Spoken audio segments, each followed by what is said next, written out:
Hello, everybody, and welcome to the Fortress of Comic News, episode 205. I am one of your hosts, Chris, alongside my co-host and the master of the daylight savings time, Mike. Yeah, it sucks, man. I want my hour back, but Don't you get it back? Don't we get it back in the fall? yeah, but it's like taxes, man. They're borrowing it and then they're giving it back. It's like, why do they got to just leave it alone? I know there's talks about that happening, but we won't get into that because something else we want back, and he's here today. He is back. Mr. Travis Gibb is on the show to talk about Broke Down in 4 Dead Bodies. He's got that Kickstarter wrapping up, the finale of it. Talk about some other cool projects with him, and then we talk about the comics we read this week because I know everybody loves to stick around for that, and so does he. So he's the number one fan of talking about comics. So stick around for that. Yeah. Other than that, I mean, just been binging a lot of Downton Abbey this week. So we're living that life. Yeah, that show is awesome. I friends and family that listen to this, they're sick of me hearing this all week because when I watch a show, that's all I talk about. But it's a great show. That's all I'll say about that. It's yeah. And I did watch the South Park COVID special. Did you watch that? Is it a new? Oh yeah, didn't that come out like months ago? No, this is the. So that was the. That was the. I forget what it's called. The something special. This is the vaccine, or I can't remember. This is a new special about the vaccine. Oh, I did not know this existed. Yeah. It's on HBO Max. You can watch it right now. But basically, it's way too real, man. It's like they treat CVS like a nightclub. So everybody's waiting in line to get a shot, and then they attribute the whole I need a shot, give me a shot to the song from Hamilton, the very popular musical. That's you're not taking away my shot, but everybody's just I need a shot, give me a shot, and they're being all dramatic about it. That's fantastic. But basically there's a bouncer at CVS, and it's oops, oops, oops, and he's just you're not coming in, and everybody that keeps coming out is these 80, 90-year-old people yeah, let's go clubbing, and they get their vaccine and then they go out partying and shit. There's a lot more shit that happens. It's not very on the nose, or it is on the nose of they pretty much paint some characters straight from the Capitol riots in the show. So yeah, I mean, I think if this is what South Park is if it's either this or no, I mean, I like this more than the seasons of South Park. We get a special for 30 minutes to an hour every quarter or so of an update on where the world is. I think it's pretty good. Because then it's oh yeah, you want to see some characters come back and stuff like that. I thought it was pretty cool. I'll have to get that in before the torture. Before the 4 hours. Chris and I have a bet that we're not going to be able to watch the rest of the Zack Snyder Justice League just because the app won't hold up. It's going to crash on everyone. So yeah, it's been funny. I recorded a bunch of Bat Friends yesterday, so I was talking to Joe about it. Yeah. If you don't listen to Bat Friends, go listen to it. And I was just I don't want to be negative about it, but I just don't know if I'm going to enjoy this. And I've painted myself in a corner, and now it's just counting down the days. Oh no, it's coming. Yeah, 4 hours is a lot of time. That's the other thing. I almost wish they stuck with the 1 hour segment. The episodes. Yeah. Yeah. But the following day, I get Falcon and Winter Soldier, so I'll be happy. Yeah, we do. I almost thought I had it this Friday. I was really upset when I looked for it. It wasn't there.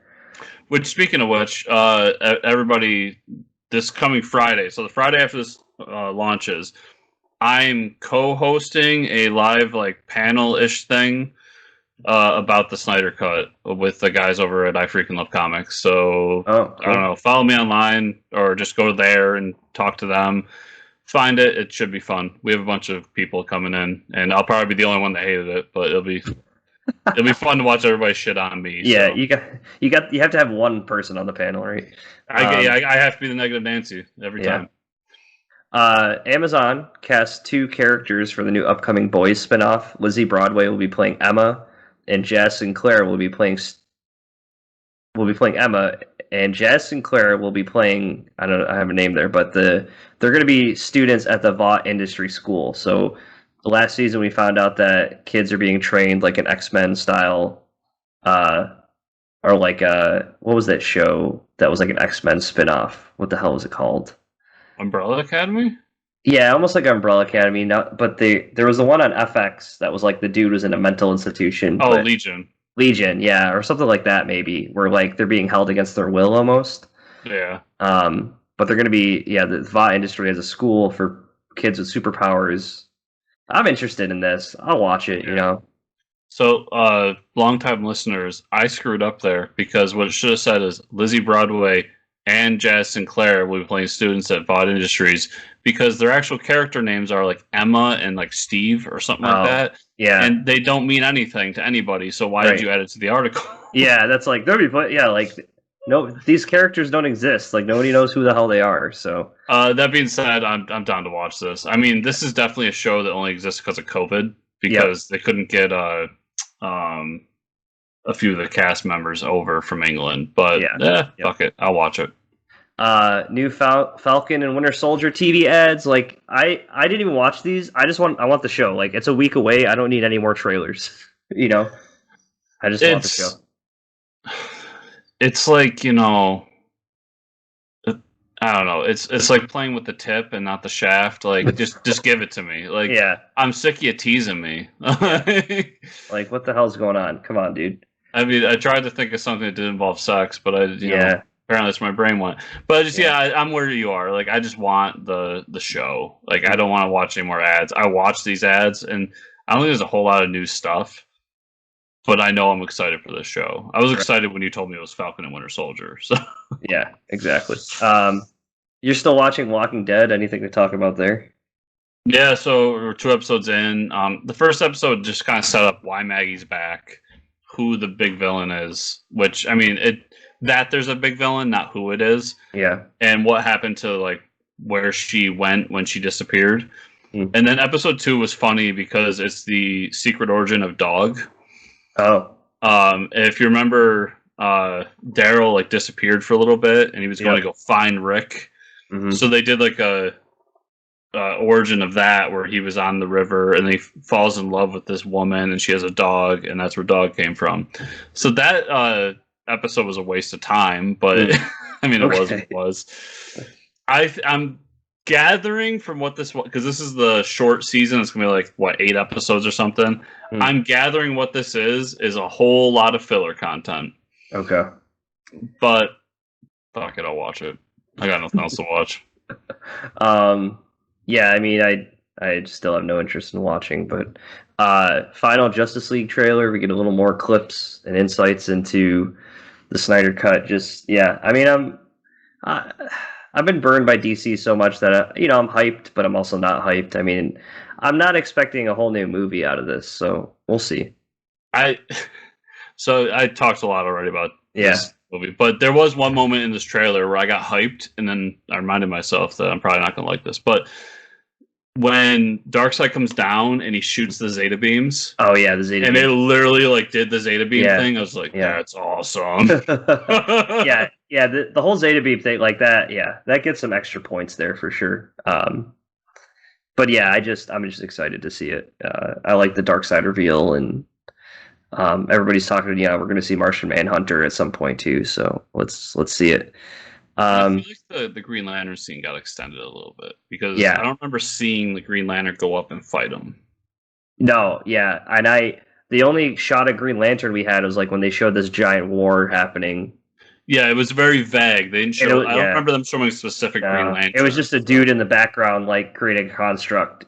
Yeah, and even I was like, oh, and they never showed anything else. But so with that, let's head over and talk with Travis Gibb, and we'll see everyone on the other side. Hey, we're back.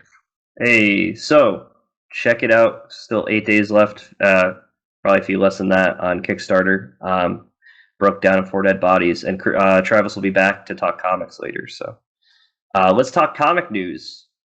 Yeah, a lot of DC. DC has announced that for June National Pride Month, they'll be launching a new series and a one-shot comic. First is an 8-issue series, Crush and Lobo, written by Mariko Tamaki with art by Amansi Nalpan. As for the one-shot, it'll be called DC Pride #1. This comic will feature stories about some of DC's LGBTQ plus characters. Some of the creators attached to this book include James Tynion IV, Mariko Tamaki, Steve Orlando, and more. So they got some big names in the book. I will say this story hit the mainstream news. Like I was drinking my coffee in the morning before work, and you could crap on DC all you want for doing something like this, but it was like it made like headline news of like, oh, DC has Pride books coming out in different alternate covers. I'm like, oh, well, this isn't something for me, but I'm sure some people are going to be buying this for sure. Yeah. So Crush and Lobo, that's Crush is a gay woman, so that's why it goes with the whole National Pride Month. Yep. I don't care about that book because Lobo's in it. Yeah, you don't I'm like sorry, Lobo. Mariko. Yeah. Crush was okay. She was cool as part of the Teen Titans of that like Damian Wayne Teen Titans. I liked that, but I don't know, not enough for me to go into a 8-issue series about her. Yep. DC Pride. I saw a lot of DC creators and editors who were pushing to do this because they had done stuff for Valentine's Day, they'd done stuff for National Women's Month, and so on and so forth. They wanted to do this. And a lot of them, or the ones that were pushing it, happened to be LGBTQ plus. So good on them. They get their book. I have no problem with it. Mm-hmm. I am tiny bit confused. Is Midnighter a gay man? Yeah. Yep. I did not know that. Okay, because he's one of the stories. Yeah, because the whole Midnighter and Apollo series, they are dating. Okay, I know very little about Authority. So Yep. But yeah, so we're getting a Batwoman story, Poison Ivy and Harley Quinn, of course. Mm-hmm. Midnighter's getting a story, Flash of Earth 11, which I think is the non-binary Flash from Future State. Oh, okay, yep, the one that we met up with, yeah. And then Alan Scott Green Lantern, who we had the big reveal last issue. Aqualad, who is a gay man. Dreamer, who I don't even know who that is. Mm-hmm. And then Renee Montoya, who I know is a gay woman. And then Pied Piper, who I didn't know was LGBTQ+. They made, I believe, I don't know if it was in comics continuity, but they definitely did it on the Flash show. Pied Piper was gay. Okay. I'm pretty sure that's where it started. I don't know. I'm not sure. Yeah, I don't know. But, I mean, there's some... My other thing is like, so Batwoman is done by James Tynion. Okay, I get that. Poison Ivy and Harley Quinn. Like, I know we kind of suck up to her, but we like her work and she's a cool person. Why isn't Stephanie doing that story? Right. And then after that, like, I kind of interested in the Green Lantern story, but I don't know who Sam Johns is. Yeah. But I do know who Klaus Jensen is, and he's doing the art. Right. I know. I want to see it. I need Alan Scott Green Lantern, so I'll probably end up bringing this. Yeah, that's my thing. Like, there's always one story in here I want, and I kind of wish digitally they would just sell them to me as like a one, like $2, and you have the one story, because I'm not going to pay $10 for the whole thing. Right. Yeah. So, but good on them. I'm glad it's a thing. DC is celebrating the 80th anniversary of Green Arrow with a 100-page anthology title. Creators involved like Jeff Lemire, Tom Taylor, Ram V, and more. Ram V. I always call him Ram V. That's pretty cool. Yeah, I mean, that's definitely something I'm checking out, especially with Jeff Lemire and Tom Taylor on it, for sure. Yeah, they did this for Green Lantern. Yep. I think Wonder Woman. So I'll check it out because, same thing. And I love Jeff Lemire's run on Green Arrow, which I think was during New 52. Yep. I was sad that they didn't call Kevin Smith up. Yeah. Or that he couldn't do it. Maybe, yeah. Because I love his Green Arrow series. Yeah, and they said that Onomatopoeia is going to be in the book. Oh, really? And I was like, oh, man, it was so cool for him to come back for just like 4 pages. But I'll still check it out because I like Green Arrow. He just doesn't get a book that often. Yeah, true. Wonder Woman's getting her own anthology titled Wonder Woman Black and Gold. Haven't been given any creative teams for the book yet. So this is the Superman red and blue, Batman black and white style story. Yes, that's cool. Sorry, that was the other thing I wanted to bring up with this. Remember, it was your last week or 2 weeks ago, there was the retailer summit where stuff leaked. Mm-hmm. Crush and Lobo was on that list, and a Wonder Woman 80th anniversary book was on that list. I think that's what this is. Okay. So I'm starting to believe that that was a thing, and those books are going to be slowly revealed as we go along. Okay, cool. Yeah. Batman: The Adventures continues, continuing with a season 2. Same creative team. Is hitting digital storefronts. That was hitting digital storefronts May 6th and print June 11th. So what they do is like a delayed print run. The first story arc will introduce Court of Owls to the Batman animated universe. That's pretty awesome to mix and match those. Yeah, I liked. I didn't finish it. It's still sitting in my digital library, but I like that. It was a good series. Good. It's nice to like come back to every once in a while to like get your fix of animated series, you know. And I almost think because I double dipped on this, I bought digitally to talk on the show, and then I fell off it. Yeah, but then I also bought the hardcover copies because I wanted them. I think I'm going to skip digital next time. I'm just going to buy the hard copies, and I'll talk about them when I talk about them. Yeah, that's fine. Yeah. Garth Ennis and Liam Sharp are teaming up for a new DC Black Label series called Batman Reptilian. It's going to introduce a new villain to the Batman mythos. I can't say enough things about Liam Sharp's art with Grant Morrison, so I'm really excited to see him team up with Garth Ennis here for a Batman story. So I will check this out for sure. Did you see the preview pages for this too? I have not seen them, no. I think it's Liam's best work. Really? Like, I was blown away by it. I absolutely loved it. So to have those two teaming up to do a book and a Black Label book, so it's going to have the Garth Ennis like edge to it. Yeah. I'm down, and I'm just really, really glad that creators are taking it upon themselves to create new characters inside of these universes. Like, I don't know if things have gotten settled out corporately, but I'm just glad to see new characters getting reintroduced instead of it being like Garth Ennis and Liam Sharp do Batman Joker Returns again for the third time this month. I know. Yeah, I'm glad to, for sure. DC's confirmed that Brian Michael Bendis and Alex Maleev's series Event Leviathan Checkmate, which was delayed indefinitely during the early days of COVID, is going to be released in June. So if anybody cares about Event Leviathan, one guy right still. There you go. It's happening.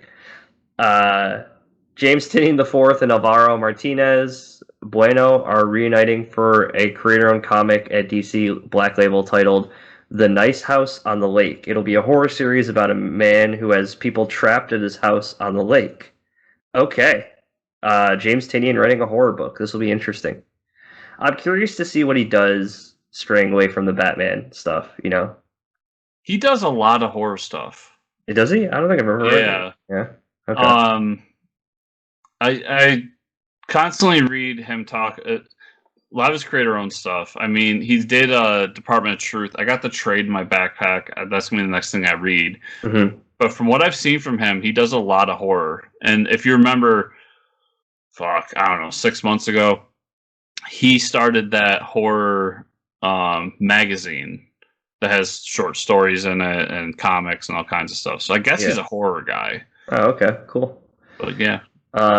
And then this doesn't surprise me. Mark Millar is returning to Jupiter's Legacy with a new miniseries titled Jupiter's Legacy Requiem. The series will pick up on threads from the Netflix series, not the comic series. So if you read the comic before and you're not going to watch the Netflix series and you're going to read this, you might be a little confused. My only thing here is so all the comic fans out there know what I'm talking about. It's going to be in previews before the Netflix series comes out. Right. So if this was continuation of the comic series, you got my money. No problem. Right. I'll do it. But I don't know if I care about the Netflix series yet. So I don't know if I want to get this or not. Exactly. Yeah. Not too sure either. So it's probably a no. And even then I might just go digital with it. But yeah. And like it didn't give an artist, so that makes me think like he just found somebody on fucking DeviantArt and was like, "Hey, want to be famous?" Yeah, that's what it sounds like. But I'll probably check it out. I mean, yeah, I still like that universe. I guess I don't know. I We'll see. do, yeah. Um, Like I said, I'll wait and see what I think of the show. Yep. All right, let's talk about what we read this week. Comics, I think. We brought somebody along with us too. Yeah, Travis is still Yeah, here. I love to talk about comics. How Yeah, but- how many people stay for the talking about comics show? Is that That's- just me or is that other people? I don't know. Just you, pretty much. Yeah, it's a good question. I think the other Travis has done it once or twice, but I haven't talked to him in a minute. Okay, so. who the hell is this other Travis? I didn't know you guys were cheating on me. We should. You guys should. Actually, technically, we're cheating on him with you. Yeah. Travis Holyfield, our boy. Yeah. First Okay. guest ever on this show. Yeah, he was. Well, First. Yeah. We need to get him and I both on the show and have a readout of who read more books that week and who could better talk about it. Honestly, the show, like, a singularity might occur, and I don't know if we're gonna like open up a black hole or like something might happen. We watched way too much Flash TV show. Yeah, I know. But anyways, I read a couple graphic novels this week on top of my comics, so I was reading quite a bit. Fancy boy. I wrapped up Birthright Volume 8. That's the Image book. It's hard to give like a wrap up or like a brief description of what happens in a graphic novel, but basically, it's just this awesome fantasy story. There's still a lot more story to be told because the ongoing is happening. I just can't read it as an ongoing because it just works so well as a graphic novel for me. There's two worlds. There's the evil world that has all the fantasy monsters and shit like that, and then there's Earth. There's a big war, but they resolved the war by closing the gates, the portal that was like this fantasy world everybody was invading from. The big twist at the end is that the main character's parents are now stuck in that other world after they resolved the whole thing of like, oh, we defeated the bad guys and we kept them, we closed the gates, and then it's like, oh shit, where are my parents? So so that was the great big twist at the end of that volume. It's still a great series. And yeah, I can't say enough good things about it. The art's amazing too. So, did you guys read Rorschach this week? Rorschach 6? I did. This is going to be really upsetting, but I dropped it. I couldn't get into it. Yeah, and it's just yeah, I have this. I don't know. Well, tell us what was your issue with it. I mean, it's just a slow burn, or it's more than just a slow burn. I don't feel like I'm invested in any of the three characters, the different things that are going, and I want to be, especially when you come from reading the Rorschach in the Jeff Johns mini, right? Mm-hmm. Right. That Rorschach was super fun. I really liked him. I liked, him and Batman's confrontation. So when I get to this, I know it's a different thing. It's kind of set more in the Watchmen universe. I was failing to resonate. And one of the cool things about Watchmen and the Watchmen universe is you have these other phenomenal characters that can do cool things. And I just wasn't vibing with how cool these other characters are in the Rorschach series. Yeah. So I do think that this series has gone on too long. Mm-hmm. And that's sad considering it's only halfway done. But there's been like these specs, like I think it was issue 2 where we did the Steve Ditko issue. Yeah. Right. And then there was that other the guy in the jail who was like friends with what's her face and was willing to go to jail. Yeah. And like that was a great moment too. This issue though, like I almost stopped reading it partway through. I fall in and out of love with this book so much. It's weird. Yeah, like the whole issue revolved around letters between the comic artist and the kid, I think you call her. I don't know what her name is, but and how they end up meeting up, and then like the FBI agent gets all these letters from someone, and he ends up at a house, and it's just Rorschach sitting there. So it's like that's how it ends, and I'm like, I don't know if it's a Tom King thing, but it's like I keep getting dragged through the mud here with these stories of like, I'm waiting for something to happen, like, and nothing. Like the big reveals, like we know Rorschach is walking around. We knew that in Right. issue 1. Like Right. that wasn't a reveal to have in issue 6. You know, like it's just mind-boggling to me. But I feel like I can't stop reading it at this point. You know, that's the problem. Well, and I wanted to love that book. Like you pick it up and you're like, I'm cool and hip for buying this book. Right. Yeah. You feel like you got duped. Yeah. Mm-hmm. No, for sure. Well, I guess I'm glad we're all on the same page there because it's. I mean, we'll see. I don't know. Maybe it'll make sense at the end. I'm just like, I'm hoping it's not another button situation, you know, where the story gets, you know, all jumbled up at the end. Doesn't really make a whole lot of sense. But Batman Urban Legends #1. Did you guys check that out? Oh yeah. Not only did I check it out, I got more retweets than I've ever had in my entire life. Oh, and what was that about? So what I did was I tagged all the writers of that and said, "Hey, sorry, look at all the people that Marvel should have signed to an exclusive contract." Oh, nice. And they all retweeted it. Chip Zdarsky retweeted it. Martha Rosenberg retweeted it. All of them. Yeah. For real though, like these are people who Marvel, their best things, and the fact that they're writing a DC book, and especially Batman, is really not smart for Marvel because these are the up and comers who should be writing more titles. Yeah.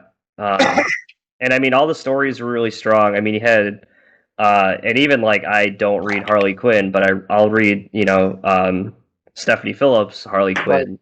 So yeah, our girl Stephanie. This is the first non-future state Harley Quinn story. Yeah. So good for her on that. The Batman story with the Red Hood, I thought was solid. With the Red Hood killing the, you know, the shitty father, that was like, oh wow, this is not your normal Batman story. I loved everything about these stories. And the one thing Chris and I like texted each other about was the Nora Freeze thing. I don't know where that character spawned out of. I don't remember Lady Mr. Freeze. Yeah. I can't remember. I mean, it did have some familiarities to me, so I feel like I've seen it before. But you know, But then, I mean, she's dead. Like the next panel, anyway. Right. Like, I was like, oh wow, where did she come from? Oh, she's dead. I guess it was just like, you know, the sacrificial lamb in the story. Yeah. Well, and I love what they've been doing with Grifter over in DC. Yeah. You know, the issue where he's fighting Batman even though he knows he's not supposed to be fighting Batman just because he can. Like, they're figuring out exactly what Grifter was that they missed out, you know? Yep. Because Grifter's basically the Gambit of the DC universe. Mm-hmm. He's got kind of the same thing. His motives are kind of, you know, sketcy, and he's kind of willing to do some crazy stuff. Yeah.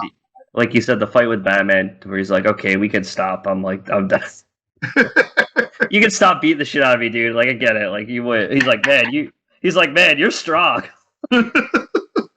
Yeah. It's so. Yeah. The Chip story, I thought was good, but it had a very Red Hood-sized anchor attached to it. Mm-hmm. I don't care for Red Hood. I think he should have died a long time ago and stayed dead. Oh, wow. Right. Yeah. I think the Red Hood story where he comes back, that should have been the one and only. Because after that, just like, oh, he's Batman, but he has guns. Mm-hmm. Like, okay. Yeah. But then we wouldn't have the only thing that was good about the three Jokers, that when he randomly shot a Joker. Yeah. That's fine, because then maybe that book wouldn't have existed. Wow. That's the plot device of the Red Hood, though. It's like, all right, when's he going to shoot someone? We know he's going to shoot someone. It's going to be controversial. I did like how Chip did the whole Batman was a dick to Jason as a kid, and then Jason realized that and internalized that to purposely not treat that little kid like a dick. Yeah. Right. Like, he went out of character to be like, no, it's a little kid. Be cool, everybody. Be cool. So I did like that moment. But the Harley Quinn story I thought was the best one. I really enjoyed that. I skipped Old Man Static Shock. And My only thing with Grifter is I don't remember him being so punny. No, he was in the old Wildstorm stuff. He was trying to. I mean, when I use that Gambit reference, like literally, Jim Lee was like, I created Gambit because Jim Lee really created Gambit. It wasn't Claremont. We need to make that character over here. Yep. Trench coat, whole 9 yards. I still liked it. I like what they were doing there, but I was taken aback because it's been forever since I read the Wildstorm stuff. I remember the 52 Grifter book, but I don't remember him being punny. That was the only thing, but it was a good story nonetheless. I jumped on for Superman 29 because that's where Philip Kennedy Johnson takes over. Because Philip Kennedy Johnson's going to be a superstar. Yeah, because Chris doesn't shut up about the guy, so I figured, hey, let me try this. Phil Hester on the art. I thought it was a really cool story. It's Waller testing the weakness of Superman, opening up breaches in space. And it's John Kent and Superman fighting these aliens and realizing, oh, Superman has a weakness, but that John Kent doesn't share with Superman. And we can tell, like, for the future state stuff, that's what drives her to pick Jonathan Kent as the new Superman, of like, oh, this guy's way more powerful. But it also had some stuff about, John talking to Superman and be like, listen, dude, I was in the future for a while with the Legion of Superheroes. I know how you die. You need to stop fighting these aliens and doing this, because you will end up dying from it. So this is like, out of the books I read, this was the one that was more tied to everything else that was kind of going on in the DC universe, I guess. Between Legion of Superheroes and Suicide Squad and stuff, because we know that in Suicide Squad, Amanda Waller captures Superboy. So, which, by the way, I've never read Suicide Squad. I just never got into it. Yeah. It's not because I didn't want to. Right. It's always like, you're issue 3, that issue 1 you cannot get anymore. So I was like, all right, I'll get the next one. And then I don't get the next one. This is the first Suicide Squad I've got from issue 1. I've read them in trades or online and stuff. I've read them all. But dude, that issue was so fun because I love Talon and I haven't seen him in a long time. Yep. I don't know a lot about Peacemaker. He's never been excited. But that Superboy, I was like, why is everybody talking about fucking Talon when Superboy's in this issue? Right, yeah. And Amanda Waller's got him locked up. Like, right. Yeah. What do you think of the issue? Yeah. I love the issue. I love the underlying theme of the issue, too. Yep. And it's something that almost everybody, can relate to, of like, you always see your parents as like this, the figure. They can't be harmed. They can't do wrong, this and that. And as you grow up, that starts to chip away. And one day you realize that they're just like you. Like they're just a person like you. I love that whole theme. Like I said, this is the first step in what I've been predicting, which I think Philip K. Johnson's going to be a household name in comics. He's too good not to be. So. Okay. Yeah, but Superman's still in that issue, right? So it's not that good.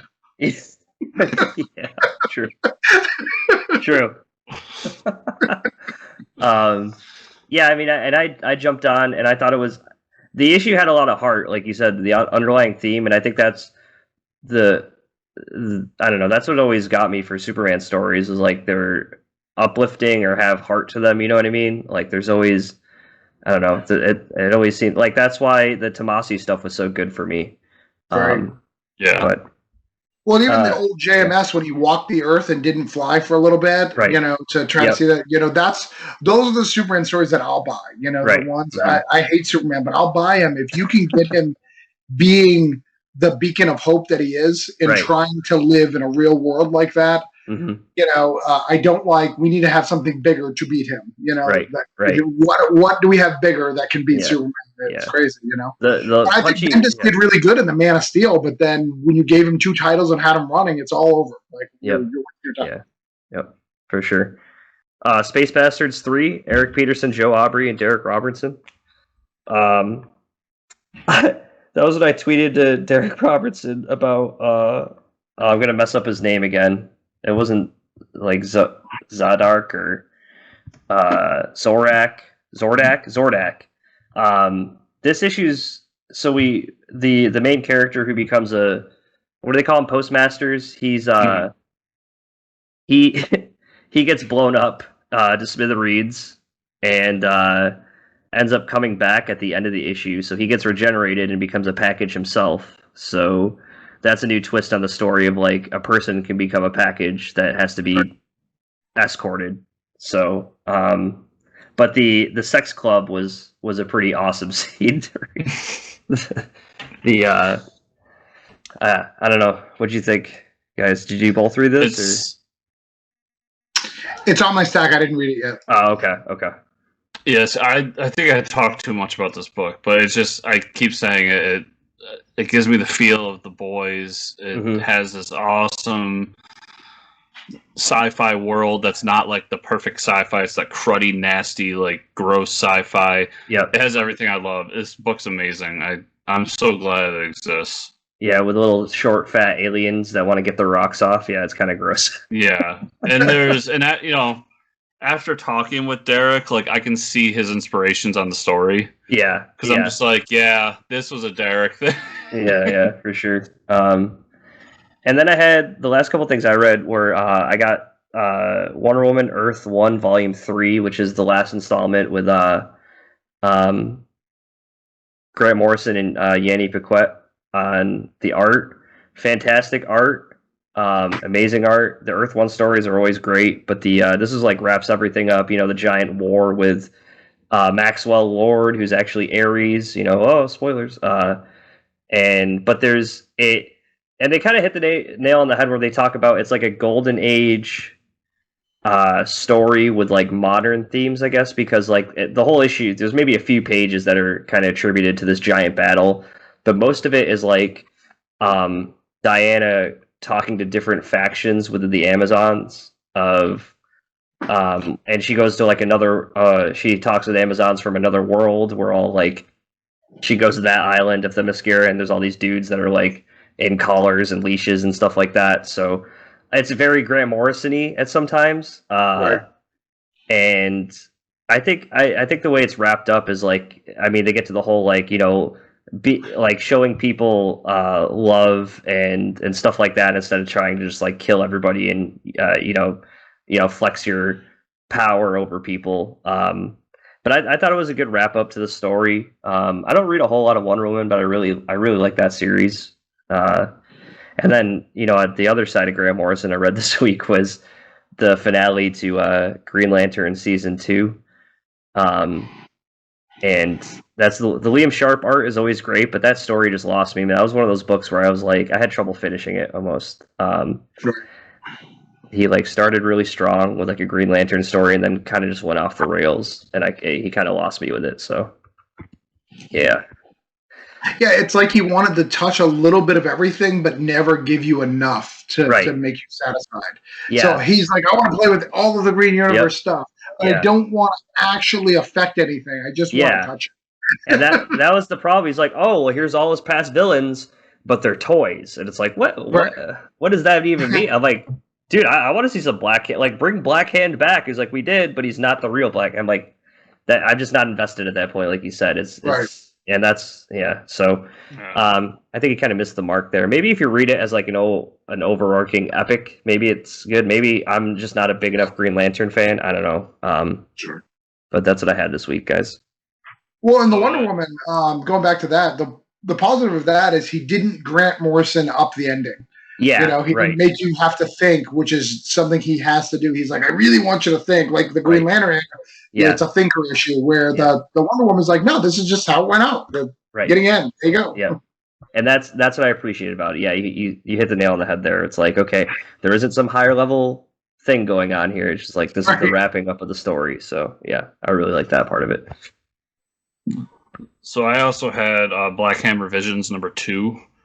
And this was the issue that Jeff Johns wrote.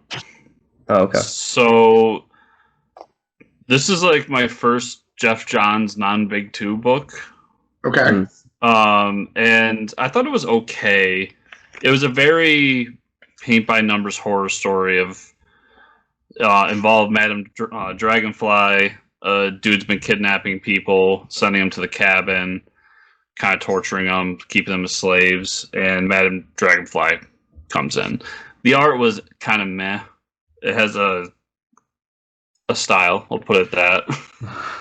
But it kind of sucks. Like I wasn't all that thrilled with the last issue of Black Hammer Visions, and this one kind of hit that same stride. Like I love Black Hammer, but this series so far hasn't really hit the peaks that I wanted it to. Maybe we'll get it next week or next month, because what was next month? I think next month is Chip, actually. Yeah, it's Chip doing Abraham Slam. So maybe I get it next month. I don't know, but we'll see. And then Daredevil number 28, which is taking place right after the events of King in Black, which hasn't ended. But we're kind of dealing with the fact that, Daredevil went through his thing in King in Black, and then all the characters in here had their moment. And we go into the prison where Matt, who has the mask on in prison because reasons, he has to talk to a psychiatrist because she's like, there's something wrong beyond, like, your reasoning is bullshit of why you're here. You need to talk to me and figure out what's going on. And slowly throughout the issue, like, Matt goes from, there's nothing wrong, I deserve this, to kind of breaking down at the end due to an event that happens. And then kind of the B plot is that Elektra, who's now Daredevil, is with the little kid that she saved during King in Black and helping that little kid in the most Elektra way possible as she goes through. And then the C plot is Mary, who was possessed by a symbiote during King in Black, and her kind of being fucked up by the fact that she already has two voices inside her head, and when that happened, added a third voice, Nulls, and she can't deal with it. So she's in the hospital, like, going, I don't know if I can keep doing this. Like, that was too much. That overloaded me. And kind of getting a real human moment with Kingpin, where he sits down with her and goes, like, everything's going to be okay, which was a very human moment, but Kingpin in the back end is like, I still want to use you. So that's like, he has a plan, but it was weird. Yeah, he's up to no good. I thought it was a really good issue. I think it's the best issue he's done yet. Really, like it brings back to harken to the Bendis the way Bendis used to write. It's very wordy. Like, it's the most wordy Chips and Essie book I've ever read. Like, literally, there's like 8 panels every page and like tons and tons of dialogue. But it really flowed, and you really felt the effects of it. And it's such a refreshing thing to see, because we have all these big events from the big two. And really, most of the writers are just like, I want to get back to my own shit. Like, I don't care. And actually seeing the effects of that and letting it actually resonate and have an impact on the plot was super refreshing. Yeah, I've been saying for a little bit now. I think Chip and Al Ewing are two of the best in the business right now of using the event to help their story or to flow with their story, as opposed to like, oh great, he's got to go fight Null for an issue, and then I can get back to my regular story. And I really appreciate that. And then the only other book I read was actually Snow Angels number 2, which will be out Tuesday. Yeah, the 16th. I technically can't talk about it, but we'll have a review up on youtube.com/Fortress Comics the day of. Yeah, talk about it next week. And embargoed on it. But we'll talk about more on this show next week. But if you want to go see that, it'll be on YouTube. Yeah. Well, audience, you guys are lucky I'm here, because I actually read some books. Here's some more books of you guys. So are neither of you guys reading Autumnal? No. What is this? Oh, it is a fantastic book by Vault Comics. Issue 5 came out this week. Basically what it's about is it's a sleepy town in New Hampshire that the leaves are killing people. And they basically you have to sacrifice a child to get the leaf monster to not kill your people. So you're going to sacrifice one a year to make this leaf monster not kill you. And it's a story of this lady who comes into town and, tries to, because her mom dies, and like she's finding out all these things, but she's not okay. She's like a ex-drug addict and like trying to recover with her daughter. So it's a great book. It's probably the best horror, and it's slow, which is so unique, especially in comics, because comic horror is, just like we were talking about earlier, a bunch of torture stuff, and then it gets resolved at the end of the issues in the Black Hammer. That's just a typical horror. That is probably my favorite. You guys don't get Scout's Honor? You guys don't get that either No. from David Pepos. Nope. No, I love Dave, but Yeah. I wasn't interested in that one. Sorry, Dave, if you're listening. Yeah, Dave. Scout's Honor is a great book. It's about basically a post-apocalyptic Boy Scout troop. Basically, at the end of the world, all they have is a Boy Scout manual, so that's how they reform the world after the apocalypse, and that's the Bible. Mm-hmm. So they use a lot of the crazy things, like the Scoutmaster is always right. What kind of sword you have is actual swords instead of like a pocket knife. You get given a sword like instead of pocket knife. It's a lot of weird kind of stuff. It's a little Mulan. It's a woman dressed as a man because you can't. There's no girls in Boy Scouts. Even though I think there is girls in Boy Scouts now, but when he wrote it, it wasn't.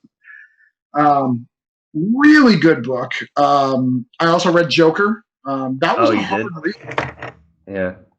I don't know if you guys got that, but the Joker was a hard read. Yeah. Joker barely appears in the issue, which is weird. We talked about this before. I thought I'm just sick of the Joker. Really, I need a break. Sure. Especially after the 3 Jokers, but also that cover just really annoyed me. The spread eagle. Right. I'm just like, this is just obnoxious. But yeah, so it was just a hard read. You said you didn't enjoy it. Yeah, it's a hard read. I'll probably keep reading it because I'm interested in Punchline. I like. Let's be honest. There's a lot of women who are super manipulative online, and I really like that that's being portrayed, and it's not being justified that she's crazy or anything. That's her just being a manipulative bitch. And I really like that. I find it very refreshing. Yeah. Like she wasn't tortured by somebody. Her parents weren't horrible. At least that we know so far. She's just a manipulative bitch about everyone around her. And she's going to use the media to do that. And I really think that DC Universe needed that. And I think it's such a switch side from Harley Quinn, who's the opposite. Yeah, my whole life was messed up. Though I had it together for a little bit, I never really had it together. When you look at her origin, now that we have it all. Mm-hmm. It's such a refreshing thing. Okay. Love or hate her, I think a little bit of time travel going on here because of how we're recording, but we will have talked about this earlier.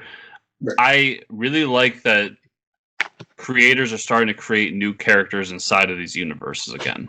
Mm-hmm. Like, it felt like for a while we were just like, let's just keep using the Joker, or in the Flash's case, let's just keep using the Reverse Flash. Let's keep using this character. And now, I'm starting to see it's a big deal when someone's like, and we created a new villain, or we created a new whatever. And Punchline was one of the first that hit headlines that I remember recently. So I'm really glad that's happening. Even if you don't like Punchline, at least somebody's trying. Right. Yeah, I mean, all the characters, I don't really particularly love any of them. I don't love Punchline. I don't love Clown Killer. I don't love Ghost.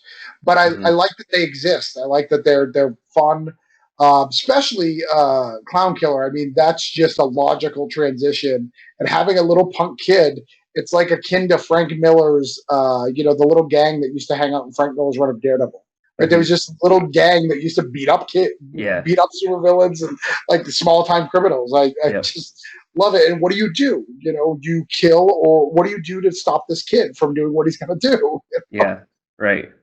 How do you stop him?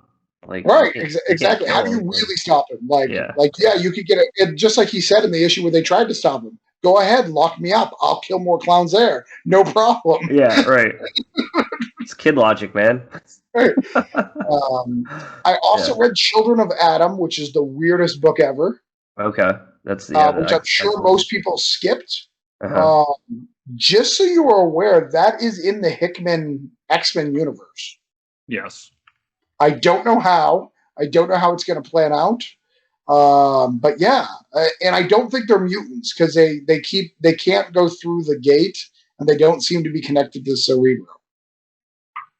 So that's interesting. Yeah. So read that if you want some weird stuff from a random writer. It's kind of a weird thing. I don't really know how to feel about it. Hickman has a plan for it all, I'm sure, at some point. And I personally skipped that one because So I was never an X-Men guy. I was a Hickman guy. So I jumped on Sure. X-Men for Hickman. And I've gotten into some of the X-Men stuff because of I enjoyed Hickman's X-Men, so I tried these other things. And that was one where I'm just like, I can't read everything. Right, sure. So that was one where I'm just like, I read the solicit. I'm just like, okay, like I'll figure it out when we get there. And it's a good one to drop, right? You know, because Yeah. you're like, these are characters that I don't know. I look at them; they're clearly clones of other characters, so I have no interest in. That's the one you drop. So you made the right call. It's just it was very shocking to me that that's connected to the bigger Hickman universe, because I did not read the solicit and I was like, what the hell? I read it literally because there's a you know, I feel like I'm a Gambit mark today because I keep talking about it, but there's a like the little girl with the afro, you know, Gambit. I was like, oh, did Gambit and Storm have a kid in an alternate reality? I'm super excited. That's Yeah. That's awesome. And it's Vita Ayala, who's done other X-Men stuff during the Hickman run. So right, yeah, absolutely. And the last thing I've read, I bought a lot more. This was a huge week for me. This was like a $60 week. I read Nonstop Spider-Man. Oh, okay. And Nonstop Spider-Man. There is literally nothing to tell about that book. It is not exciting at all. It kept being delayed. It's cool to see another Spider-Man book. It's a little faster paced than the Nick Spencer. But basically now we have 2 Spider-Man books that I want something exciting to happen in instead of just one. Oh, man. I forgot that book was even out nonstop. Yeah. The last book, and both of you need to buy this because this book is going to be this is going to put Mad Cave on the map. So Mad Cave Comics has done a lot of things. Yeah. I've loved a couple of them just because they're friends of mine, but they've never been ever. This book, Nottingham, is something special. It is amazing. Okay. Chris smirking. Do you disagree? No, I'm smirking.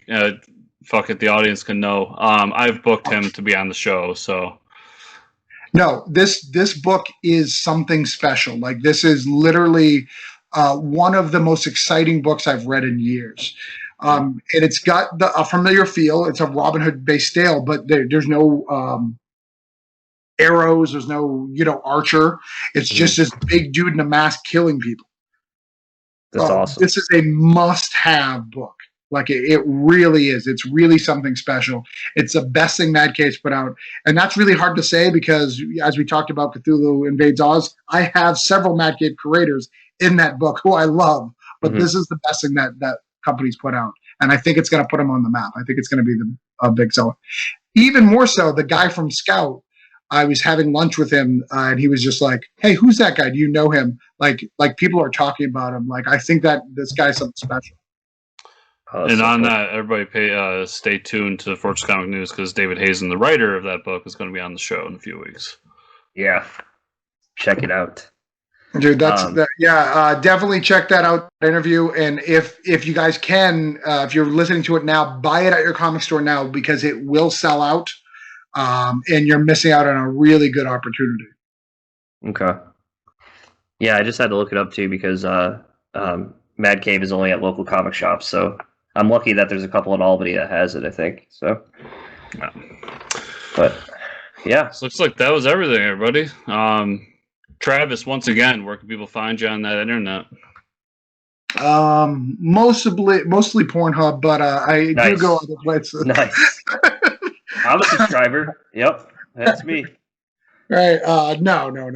Actually, I think we've talked about it before. I actually am a pastor. I probably even shouldn't make those jokes. Yeah. But if you read Birthright, you'd never know. And I'm a crazy guy. I'm all right. Anyways, Jester Lou. You can find me on Twitter on that, or you can find me on Facebook, Travis Gibb. You can find me at Birthright40buddies.com, VoodooNations.com. Pretty much anywhere that just do a Google search, you'll find me, or just follow Chris. He'll like a comment of mine, and then you'll know. Yeah, you'll know where I am. Yeah, pretty much. Find me. But I love being on the show, guys. I love that you guys read comics. I love that you guys are part of it. Thank you guys for doing what you guys do. I appreciate you guys. I'm always happy to be here, promote my stuff, and spend a little time with people who are actually reading these books every week and not just throwing them on eBay for prospecting purposes. Mm-hmm. For sure. No, we always love having you on, so thanks for being back. Yeah, and you guys can find me at Fortress Ricker on Twitter. Where I'll like some of Travis's tweets here and there. And yeah, and where can they find you and or the show, Chris? The twice a week you get on Twitter. Yeah, I've been doing it more. Like, it's turned into a couple days. Now I have to ease myself back into it. I was off of Twitter for a while for political shit, but I'm slowly making my way back. Listen, there's a mute button on Twitter. It's just glorious for all those things. But you can find me on Twitter at Fortress Chris, and you can find the show at FortressComics_, and also at FortressComicNews.com. Everything we do is right there on the handy dandy website, including all of our YouTube shows. This show, the Bat Friends podcast. We're watching a really shitty Batman cartoon right now, and so on. And if you want to go see more of our YouTube content and you don't want to go to the website, you can go to youtube.com/FortressComics. Everything's right there. If you're watching us there, remember the thumbs up down below, subscribe to the channel, comment, let us know what you're thinking, and all of that. And if you are listening to our sultry voices, to give us a 5-star review or whatever rating system your podcatcher uses. It's always appreciated and helps us out immensely. And if you want to be that awesome super duper listener, patreon.com/FortressComics. Thank you all so much for listening this week. We'll see you next week. Wait, don't leave, Chris. What about the swag? I saw some new shirts. When are they going to be released? Oh, they are released. I think we talked about it because it popped in episode 200. So if you go to the website, FortressComicsNews.com, go to the top bar over to TeePublic store, because it's 2 stores, because it's complicated. You can get all the stuff there. And if you follow me on Twitter, I try to post when everything's on sale, because TeePublic does random sales as well. So do that as well. I really like how those shirts came out, how the new design came out. I haven't stopped talking about it. You can ask Mike. He'll randomly get a text at like midnight, be like, dude, those designs, so good. Yep, that's me. And you can get it on shirts and stuff. I have it on a coffee mug. It's great. Mm-hmm. I need to get one. It's on my list. So next time I'll try to have one on for the interview, so I can mark out with you guys. Mm-hmm. I like it.